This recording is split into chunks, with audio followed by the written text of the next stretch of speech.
That happens sometimes on people. Well, here's the thing.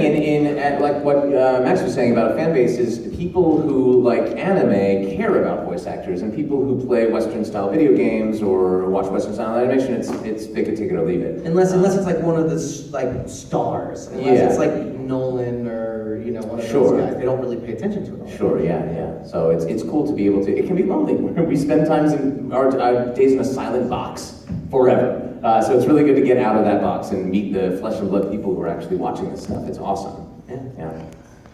Thanks. You pick one. Let's go right in front here. For each of you, which was your favorite one-punch fight? Or it's not really a fight, but one-punch defeat.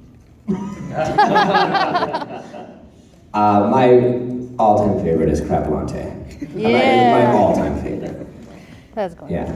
I would have to say, I don't know. It's a tie between like the Boros fight for being how badass it is, and but then also I love the Sea King Moomin Rider fight. This is so sad. Yeah, that's my answer too. Yeah, Moomin Rider giving his all was just the best fight. It was a really awesome one. I really like Puri's fight with Sea because of his magical boy transformation. Yes. Too funny. First time I saw that, I was like, oh, I wish I had a deep voice. That's a great character. You got 10. You. Me? Or, Yes. what is Moonlight Rider's actual powers? Actual powers? Yeah. I don't think he has. It's his dedication, his passion. He's a sensitive lover. Yeah. I don't know. Just justice. I know there's this fan sort of group out there that wants him somehow to develop powers. I don't know if it'll ever happen.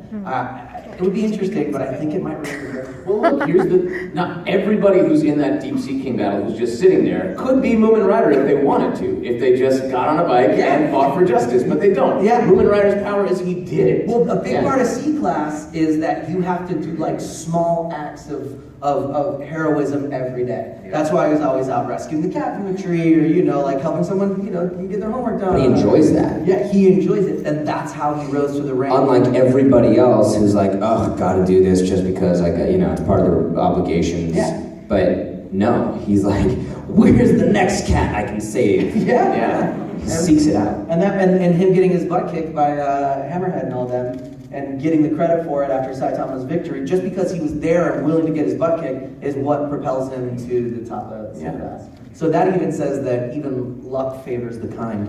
Mm-hmm. It was already top class. It was just.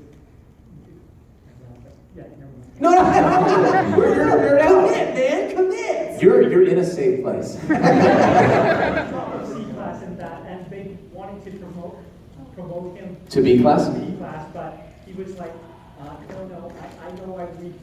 I'll say. Oh. Yeah, he said no, he turned it down. He's the and he best. stayed. What a cool guy. Right here, Purple, you've had your hand up since the beginning.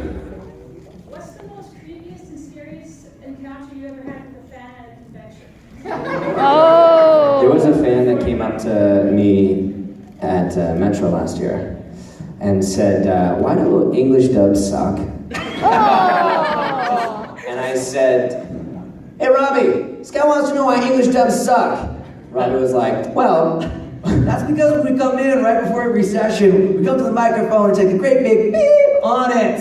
and then we send it to the mixer, and the mixer takes that and takes a big dump on that. we were pretty savage to that. Yeah. Well, you don't come up and ask why does what you do suck so bad? Yeah.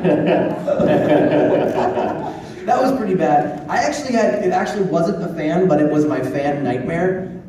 We were down doing a con in Texas, and my girlfriend's family came up for a visit, but I hadn't seen them yet, and I didn't know that when they were coming. So I kind of separated from my girlfriend. I hadn't seen her all day, and she has a little 19-year-old sister, and I just came back to my hotel room tired after a thing. Opened my door, and she was just sitting there in the chair, looking at me, and I screamed. This is my nightmare! I was like, all the things that went through my head. I was like, someone got my room key and found out where my room was, and this is a fan, and she's gonna kill me right now.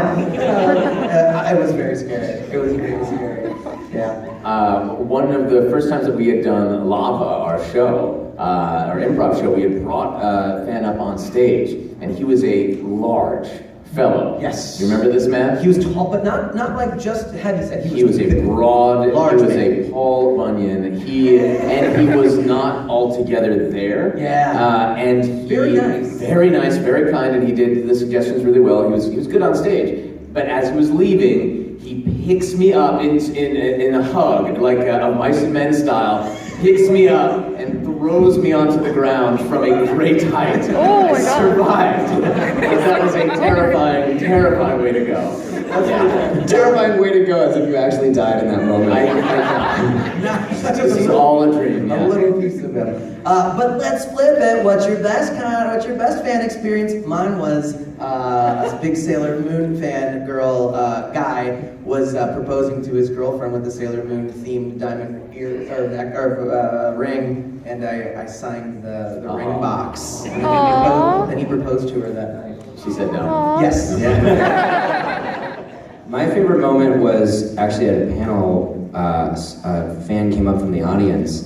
This is not recorded, so you'll never see it. But Ray acted out this whole scene with her from Seven Deadly Sins. She shipped Hauser and Deanne, and she was dressed as Deanne. And so Ray did this whole theatrical thing and then planted a kiss right on the lips in front of like a crowd of like 1,500 people. Was that AWA? That was my first con. That was Otakon Yeah, last year. were you there? Yeah. Were you there? Yeah, that was You were the there, yeah. voice actor where you kissed that girl and your Yeah. girlfriend was in the audience. Oh, yeah. And he literally looked at her and she just goes. Just like full on the lips, Yeah. laid one on her. It Yeah. was very impressive. Yeah. It was all for applause. That's what I do. Shameless. He had a 2-month viral infection. Yes. Worth it. Streptophilococcomononucleosis. That's the one. We are in a classroom. Can you spell that right? No. That was, you told my story. That's why I said it first. I knew you were going to tell that one. Max's favorite fan moment was when you know what? His best fan moment was when Junkrat's voice actor came onto our live stream, Chris Parson, who's also Gladio. We have a live stream, by the way. It's called twitch.tv/loudanoying. Nice plug. They don't need to know twitch.tv. They're We have a Twitch show called twitch.tv. And Chris Parson was there doing Junkrat, and Max was fanboying out like you wouldn't believe. And that you can see. Yeah. What's happening with the... We're very loud. We're very loud. That's all right. And annoying. We're okay. But you can watch him just crack up like nobody's business on that clip, yeah. Well, because Chris Parson is so funny. The guy who plays Junkrat is so funny. He does things. He's just a regular guy. He's so unassuming. Hey, how's it going? Yeah, just like that. And then he'll be like, so great, it comes out of nowhere. Like he'd say something and he'd be like, I don't know if we should do that. It's so good. I'm gonna pick someone. I'm gonna go in the back because we haven't in the back yet. And you're the only one. What was the most difficult line or lines for you guys to record? Oh, most difficult. Did you have one? I did have one very recently. I can't. What was it that was so hard for me to say? Yeah. I don't know. Oh, well, here's something. Okay. Let me get this straight right now. I'm gonna get one thing straight. Here. Oh, jeez. Say, I gotta write it down. You start talking right. There's an entire whiteboard behind you. All right.